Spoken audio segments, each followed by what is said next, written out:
All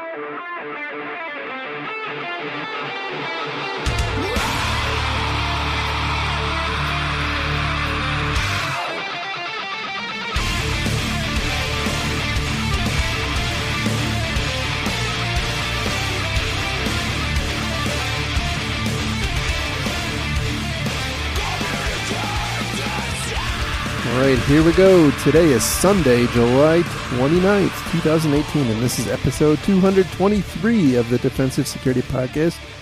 My name is Jerry Bell, and joining me tonight, as always, is Mr. Andrew Callett. Hey, good evening, Jerry. How you doing tonight, buddy? I am pretty good. How are you? I'm doing good. I'm struggling to understand how it's already the end of July, though. I don't know either. Life is on fast forward, that is for sure. It is. Otherwise, good. Awesome. So, just before we go any further, the thoughts and opinions we express on the show are ours and do not represent those of our employer. So the first order of business we have had hanging over our head for a long, long time, and we're finally going to dispense with this, is we have 2 DerbyCon tickets and 1 training class to give away. And so we've... we consulted with a number of world-renowned experts in the area of donations and whatnot, and we have come to the conclusion that what we will do is solicit your recommendations for other worthy recipients for this training class and 2 DerbyCon tickets. You can send those either to our Twitter at DefensiveSec or to our email at info@defensivesecurity.org, and we will choose, I don't know, let's say next week or maybe the week after. We'll see what the response looks like. Yeah, no strings attached, no obligations. I would just ask for those who win, please don't resell it. If you can't use it or end up not wanting it, then give it to another worthy person. We're not just kicking us out here to make somebody some money. We want somebody to actually use it and get value out of it. That's right. That's right. So next on our stop, thank you to all of our Patreon donors. Appreciate it. Indeed. You guys are awesome. Thanks. If you, for some reason, want to join them, yes, you can find our Patreon site at... It's you go to defensivesecurity.org and there's a menu item. I think it's patreon.com/defensivesec if you're interested. Nice. All right. Just saying. So let's jump into some stories. Really quick before we do. Yeah.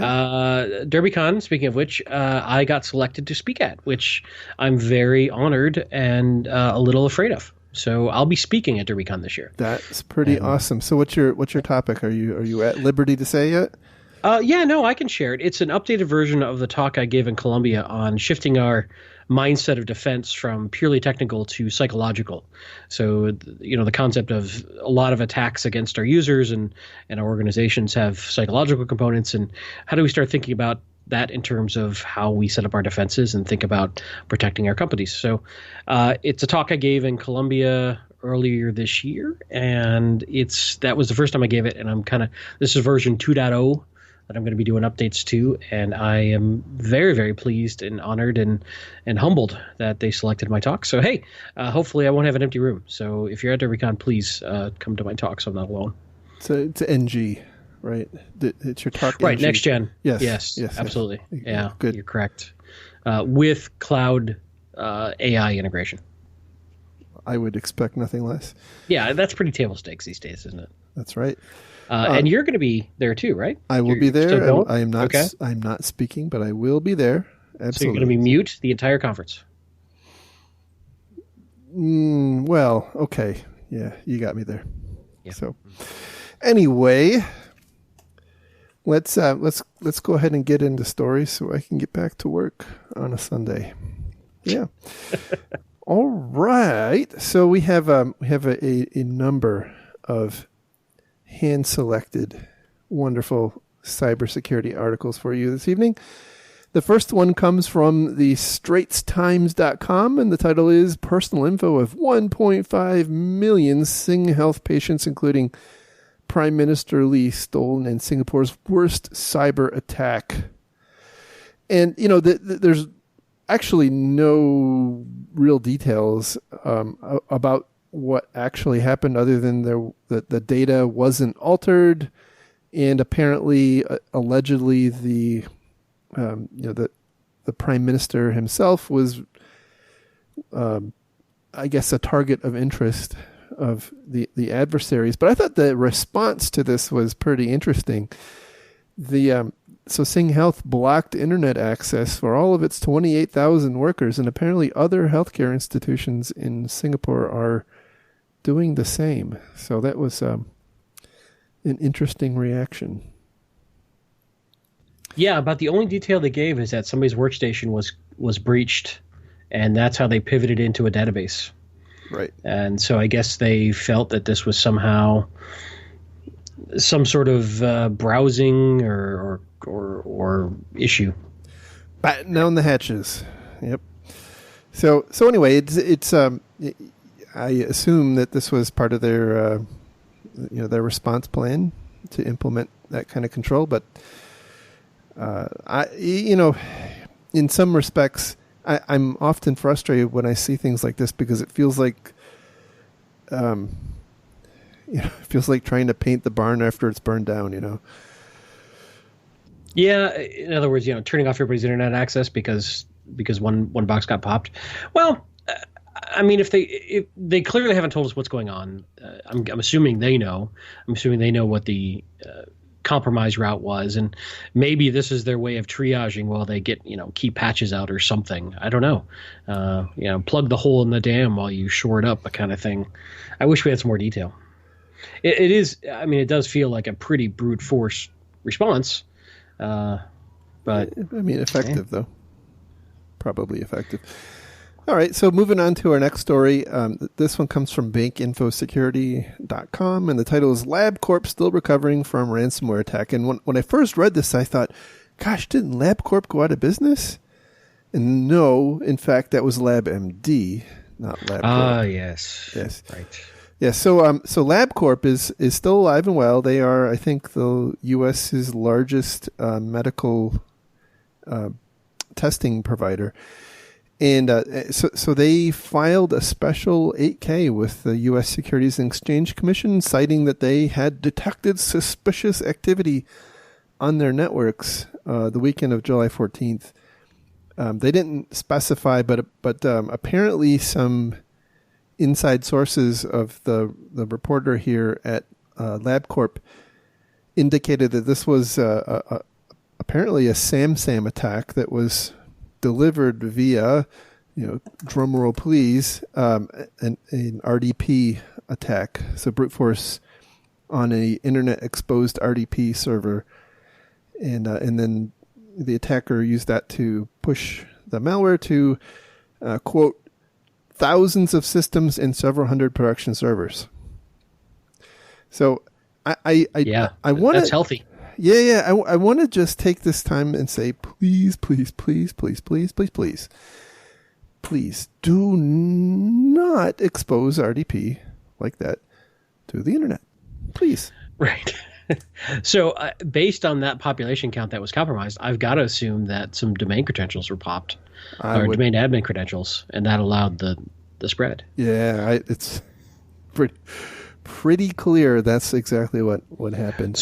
So backing up on the story just a bit, for those who may not know what an 8K form is, it's kind of interesting, and it is telling. So for a public company in the U.S., it's used to notify investors of types of events that might be important to shareholders that would have a material impact on the company's potential earnings and other issues. So it's basically like something big happened and we need to tell you about it, which is scary, right? And and honestly, sometimes that's how we find out about these things, is when they're forced to file these forms or when their annual or quarterly stuff comes out, they have to disclose there. And that is often how we find out about some of these big breaches, is through the public filings they have to do for their public stock. Yeah, and I'll say that in probably the last 2 or 3 years, the SEC has done a bunch of saber rattling towards public companies in the U.S., basically warning them that they really need to disclose when an event like this happens. And I think they even levied a fine. I don't remember the amount earlier this year. I think it was against Yahoo for their failure to disclose the breach in a timely manner. So yeah, it's you're right. This is the way we often find out about things. But back to their particular compromise, man. How widespread this went tells me they probably didn't have much segmentation. Probably most of all the Microsoft protocols were open between all the various hosts that were popped. And once you get in with these types of ransomware and these types of self-spreading, pieces of malware, it's ugly. So there's a couple of things we can take away from this. Obviously, anything internet-facing or public-facing, make sure you're doing some sort of two-factor, I think is a safe thing. Besides that, think about how you want to segment and limit the spread of something. So, one person gets on one workstation and they can hit most of your organization. That's bad. That's just, I know it's easy for people to run that way and manage that way, but it makes this sort of thing a nightmare when this happens. Yeah, this is one of those times where I think it's certainly good to have backups, but when your entire IT environment is hosed up, it can take, even if you have good backups, it can take a long, long time to recover. And so that kind of goes back to the point that if we consider that ransomware is a threat that's going to be with us for a while, especially in the context of organizations, it certainly seems like we're seeing a move away from the onesie twosie attack vector towards the kind of more mass casualty approach using things like SamSam. It makes sense for us to think about designing the method of backups and recoveries in a way that is optimized for time to restore. So that's going to be really dependent on many factors about the organization. Like, is it mostly in the cloud? Is it and so on. So, well, the other thing I'm thinking about is there's a whole lot of things you can do to harden how passwords and hashes and authentication is handled within your Active Directory.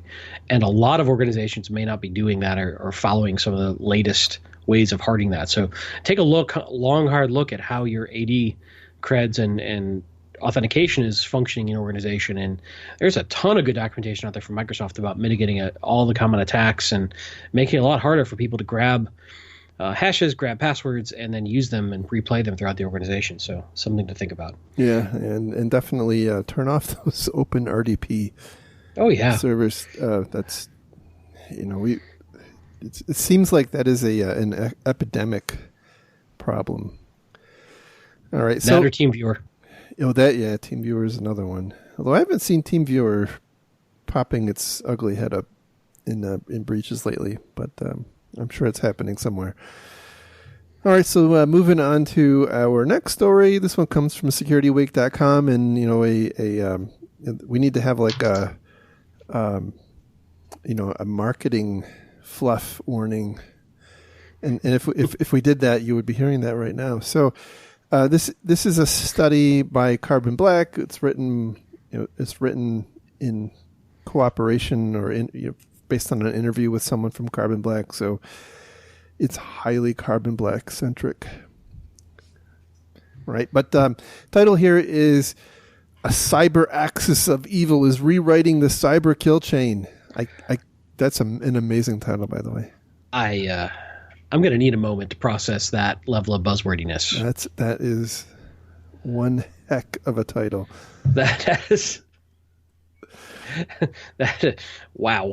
Yeah. I think that would probably get shut down by most of my anti-spam just for that title alone.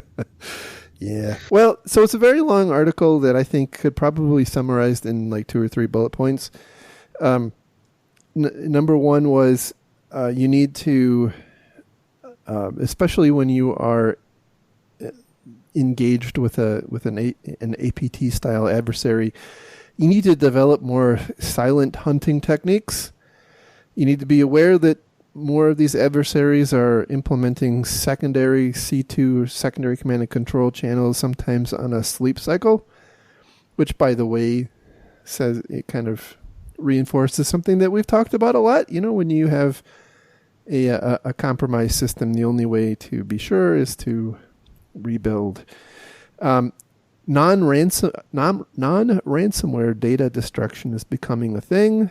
They declare that China, North Korea, Russia, and Iran are the, quote, cyber axis of evil because they have some apparently informal or formal treaty between them that they don't launch cyber attacks. And then the last bullet would be that all of the stuff they recommend in this article, of course, is possible by Carbon Black. Oh, there's another one in there that they really took they took a moment to really slap the snot out of CrowdStrike too. Yeah, that was pretty good. In what sense? I'm trying to find the. Okay, so. I'm going to read a quote here. There's a fundamental lesson we need to take away from this. He said, we have to become more clandestine and more quiet when we hunt the adversary in our homes. We can no longer shout out, I know you're in my house. I've called the police. That is exactly what CrowdStrike did when it was responsible for investigating the DNC breach. ... So that is, one of the main thrusts of this article we haven't really breached yet is they are touting that we need to be silent in our investigation until we're ready to do a mass eviction. Correct. And that if we tip our hand that we're on to them, they may take destructive measures. Yes. I will tell you, I have a hard time agreeing with that. I think that is very situational. I think that depends on what you're seeing going on. If I'm seeing exfiltration of absolutely critical data, I'm going to probably stop that immediately. And ride out other follow-on consequences. There may be time where it's better to have systems be reformatted by the bad guys than it is to let data exfiltrate. So I don't know that I agree with this silent hunting thing that they're saying. I can see some value. You want to get some idea of scope of the situation. You want to kind of have an idea what you're doing. But to say that we need to have full, complete understanding of everything the bad guy is doing before we do anything that might alert them that we know that we're onto them, I think is difficult to do. First off, I think that's very non-trivial. I think those who are saying you can do it are pimping their tools that enables that. Two, I think it doesn't always make sense in every situation. I think there's plenty of times where you may want to start taking aggressive action because if you let them burrow in deeper and continue to migrate around your organization and move lateral around the organization, they can be establishing new beachheads. They can be establishing new command and control exfiltration routes. They can be doing more stuff. And if I start diverting their resources to fighting to maintain presence in the environment, that gives them less opportunity to start probing my environment. So I don't know. There's a lot I don't agree with in this article. But to be honest, it's worth thinking about for your organization to see if it makes sense and based on what kind of breach you're dealing with. Yeah, I'm certainly of two minds on this. On the one hand, one of the challenges I think we have going in is that there's this fog of war, right? When most organizations of any size are constantly dealing with some kind of problem or other, right? And you can't assume that they're all APTs, right? You have to have some ability to triage and respond quickly where it makes the most sense. I think there is some significant value in some of the recommendations they make here because you do, especially in a larger environment, you really do need to figure out to the extent you can, where they're at, and so there's a ton of value in that. The problem I think is, and they don't do a good job of saying this, it's it's kind of too late to do that once you're in the middle, right? And so you really have to have that visibility kind of already baked into the environment. And the downside is, in a way, you're absolutely right.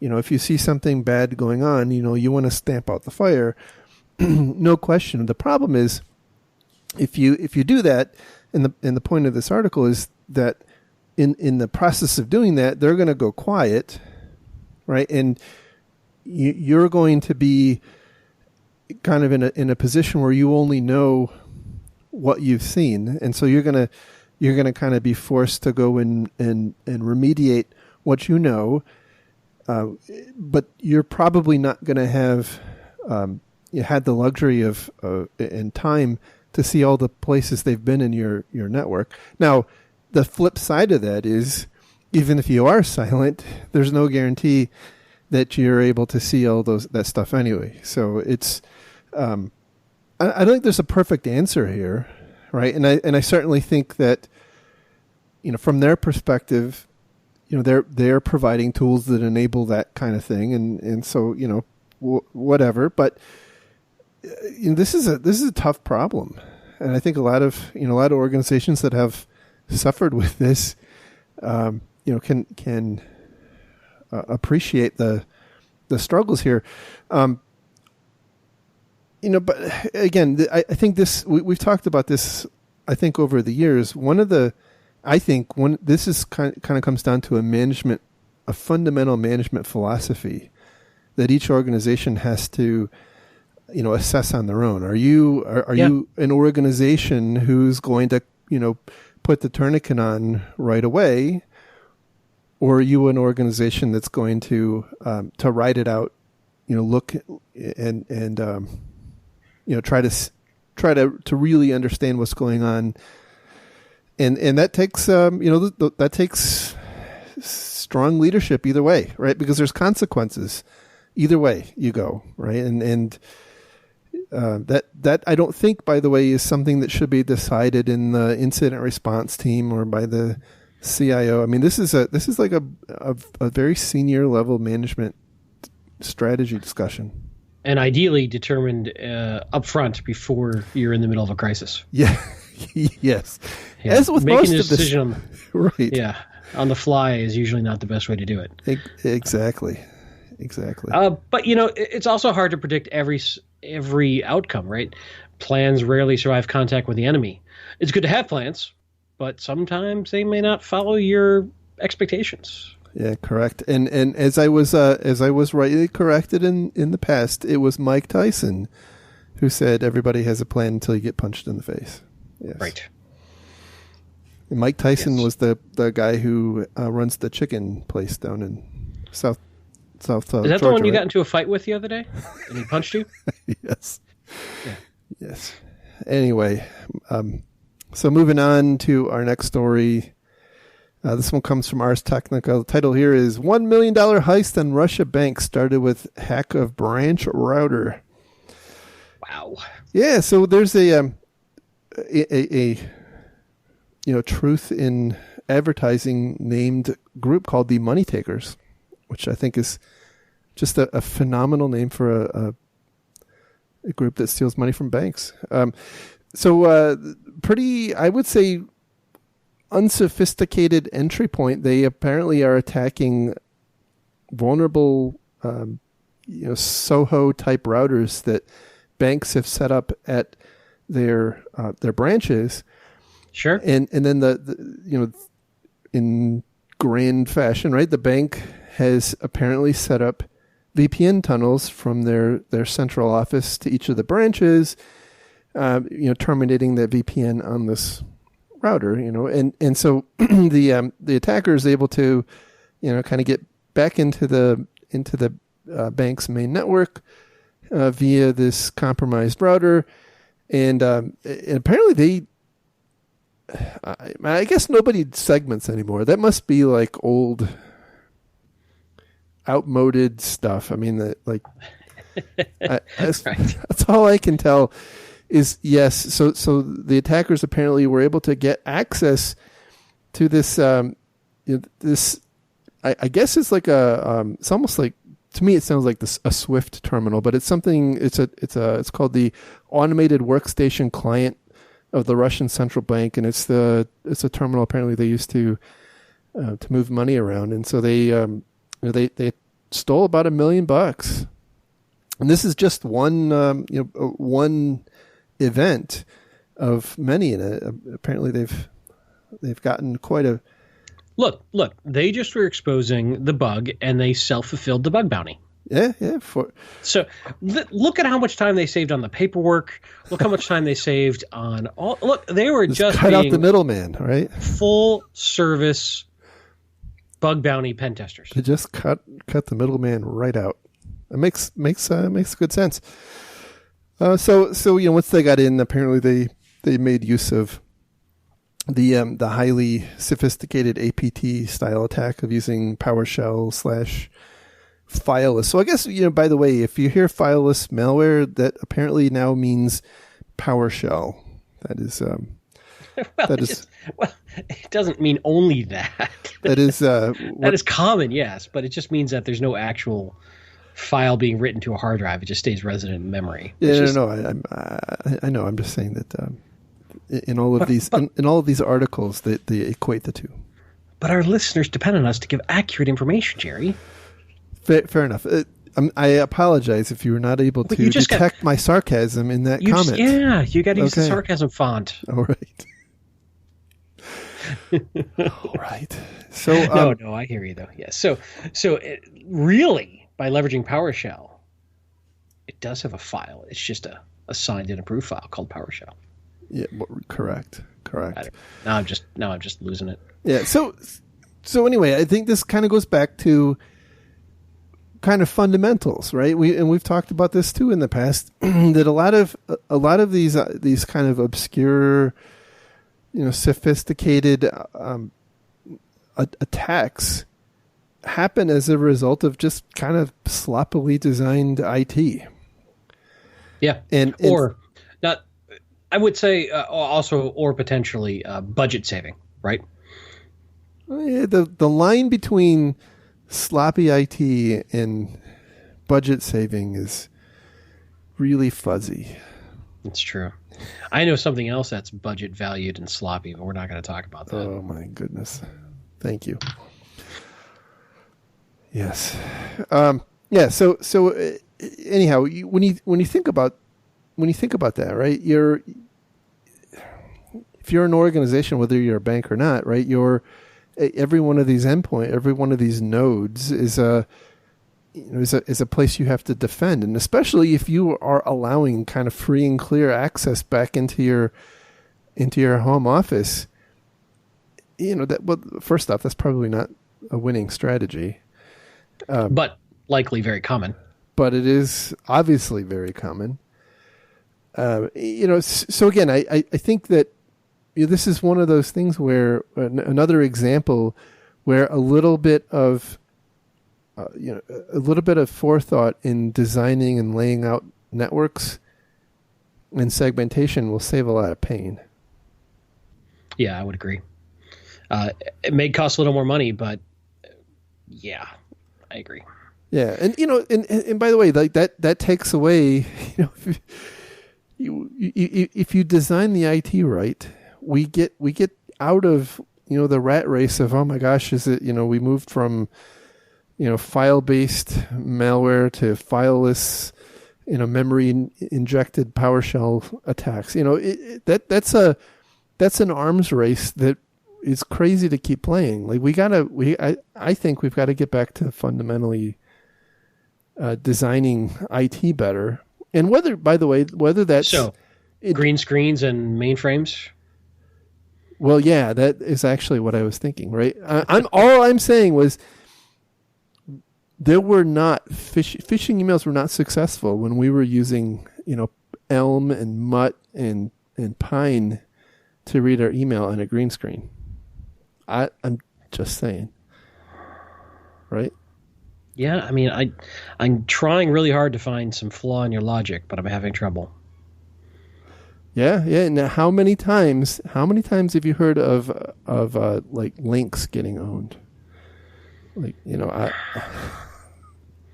I think I know what my next Pwn to Win contest is going to be all about. All right. So moving on to the last story. This one was, by the way, pretty hotly requested, and I'm going to warn you.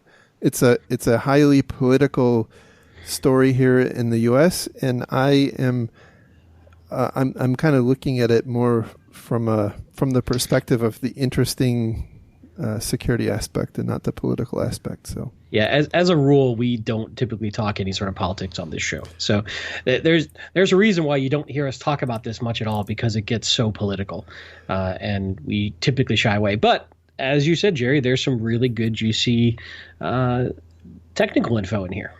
Yeah, and that was why I wanted to discuss it. So we often don't get a ton of interesting information about some of the more sophisticated attacks, but sometimes when it is a political thing, it's because it's associated with a government entity or political party, and so therefore we do get to see something, and that's the case here.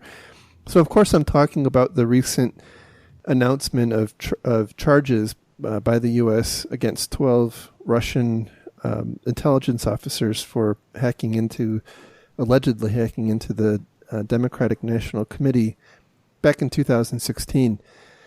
And again, there's a whole lot of political hoopla behind this, and I'll say this kind of up front, that in aggregate, your perception about this is probably mostly colored by, whether you're blue or red, right? But, having said that, and for those not in the U.S., those colors are associated with our two primary political parties. Yeah, red is Republicans, blue is Democrats. Yep, sorry. Yeah.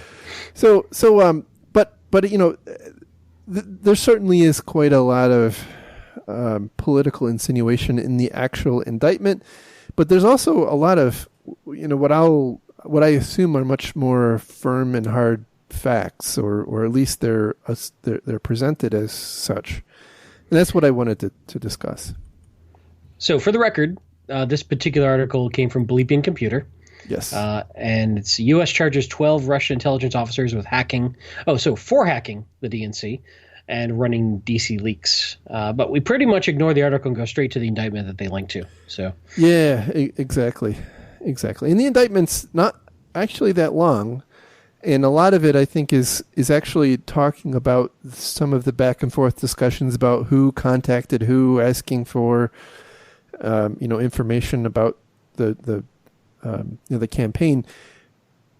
I kind of ignore all that and kind of go straight to the juicy bits, which really talk about how they penetrated the DNC's network. And so it apparently started off with a phishing email to the chairman of the DNC claiming to be from Google, from Gmail. It was purporting to be a security alert, and tricked. And I think at the time, or at least I remember sometime in the past, this came to light. But basically, if you want to trick a person into doing something, putting it in the guise of a security issue is usually a winning strategy, and this apparently worked. And they had access to. Yeah, so they just asked him to reset his password, right? Correct. Yeah, and they had access. That's all it took. 50,000 emails. Okay. So let's back this up. This is a very simple, straightforward phishing attack. Right. They basically sent an email saying, "Hey, change your password," and pointed him to a fake, duplicate-looking website to update his password, and that allowed them to capture his static password and get into his entire Gmail account, just like that. Yeah, which by the way, conveniently had 50,000 emails in it. Also, by the way, not a nation-state level technique. No. Right? So be very careful. I'm going to go on a quick aside here. A lot of organizations are starting to talk about how these nation-state techniques and these, state-sponsored techniques. And again, that is such a slippery, difficult slope to climb. Here's an example of if we take everything at face value, a clearly state-sponsored, clearly nation-state level attack using one of the simplest methodologies we know of to do what they need to do. Yeah, and I'll say it's interesting that nothing in here was, what you would think of as kind of traditionally nation state level stuff. I mean, it's all phishing basically, and basic social engineering stuff. So they obtained the chairman's emails, and then I think they were subsequently posted. They sent a phishing email to another campaign member, and this again, traditional. I think this is kind of in line with your talk, right? Traditional social engineering. They they made it look like it was coming from another person in the campaign, and it was sending them to a link that looked very much like one associated with the campaign itself. It was off by one letter in the domain name, and it linked to an Excel file that was, it was complementary to the Clinton campaign. I forget the exact wording, right? But it was something that if you were part of that campaign, you probably would want to read. And it was Hillary Clinton favorable ratings. There you go. Right. .xls, I think is, if I recall. And so they installed some malware called X-Agent, which reported to a server that the Russian team had allegedly leased in Arizona. And so when you start thinking about, I would certainly know if the Russians were in my network, because we don't allow Russian traffic into our network. Well, you don't necessarily know where they're coming from, right? It's kind of trivial to stand up a server someplace else. Yeah. Or breach a server someplace else. Right, exactly. And so they were collecting keylogs using this malware. They were collecting keylogs and screenshots, and they were exfiltrating data to yet a different server that they had rented in Illinois. And then there's an interesting allegation in one of the charges about how the DNC had become aware in May 2016 that they had been breached, and so they took action. And I think that, by the way, this ties back to the article about Carbon Black, where CrowdStrike had done some, had been pretty noisy, and that sent the attackers underground. And what happened was the DNC on their network, they had a Linux system, which they had implanted a kernel bug. They implanted a kernel Trojan, which later beaconed out, and they were able to maintain persistence through that means. And so from their perspective, if you read between the lines, they thought they had evicted the adversary, but there was still this this method of persistence that they didn't know about. And that, by the way, is what that Carbon Black focused article was really talking about. Was if you don't do a good job, if you don't do a thorough job of understanding where they're at, you don't have a level of confidence that you know where they're at, and therefore you don't know that they're gone for good. Well, yeah, that's true. That is an interesting problem. Yep. I don't want to rehash that again, but knowing whether they're gone or not still goes to the same problem, knowing if they're there or not. Oh, fair enough. And then there was really only one other area that I thought was pretty interesting. At one point, they had this was after, I believe it was in time. It was after they had been evicted. They regained access to the DNC network, and then actually obtained access into a cloud analytics setup that the DNC had created.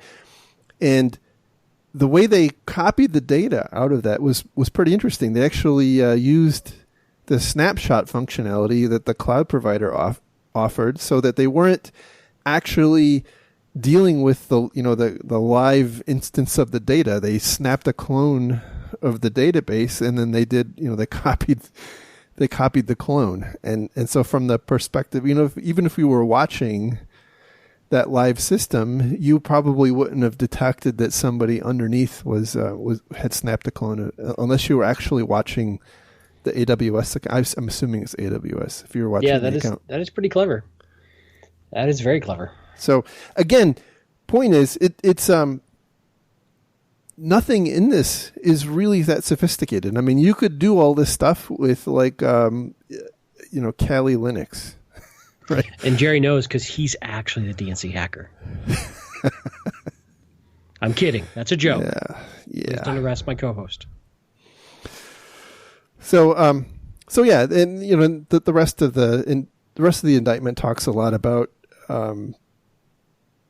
being in contact with different people in the media and whatnot, and searching for keywords in the DNC systems and whatnot. But it's all kind of beside the point.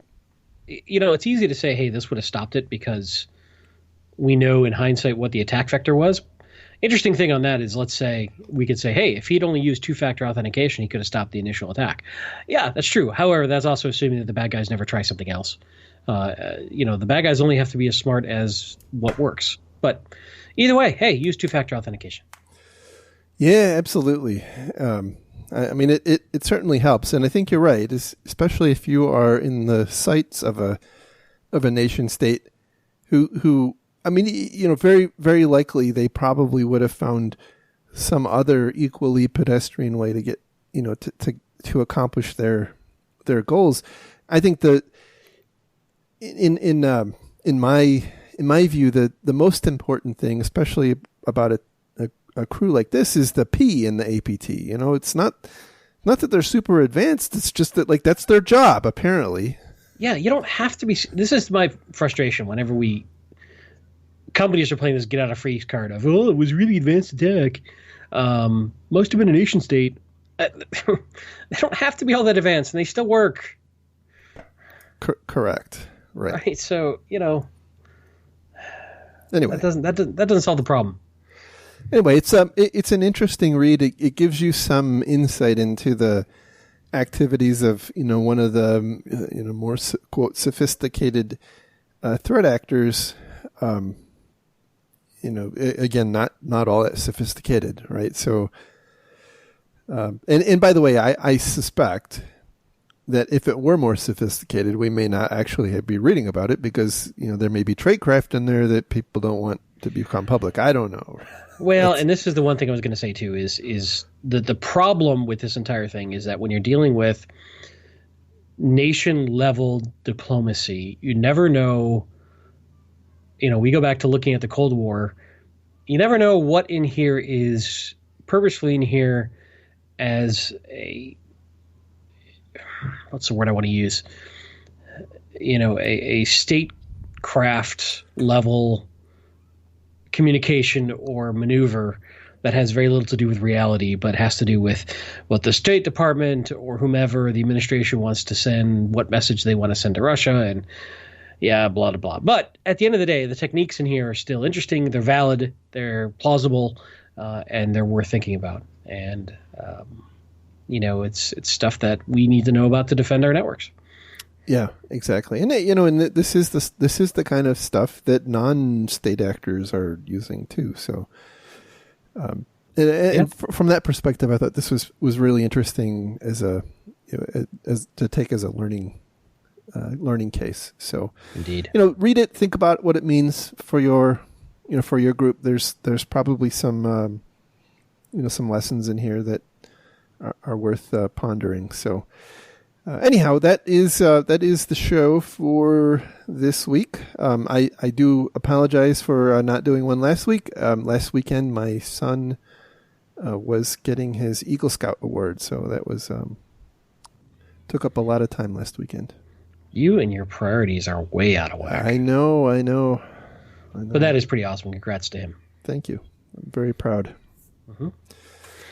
So anyway, thanks again. Have a great week. Anything else you want to say before we close it out? I will unfortunately not be in Vegas for summer camp. So no Black Hat, no DEF CON, no B-Sides Las Vegas for me. I don't think for you either. No. So, but for those going, be safe. Have a good time. Keep your hands to yourself. Yeah. Be polite. Jesus Christ, people. Anyway. Let's try to limit the drama. Let's get back to talking about the interesting research. That's a different rant. Otherwise, no, that's it. Thanks, everybody. If you like our show, hey, drop us some iTunes love. That's right. We are motivated by that. And this show brought to you by the Republican National Convention. No, I'm kidding. Right. With that, we'll talk again. Take care. See you guys. Bye.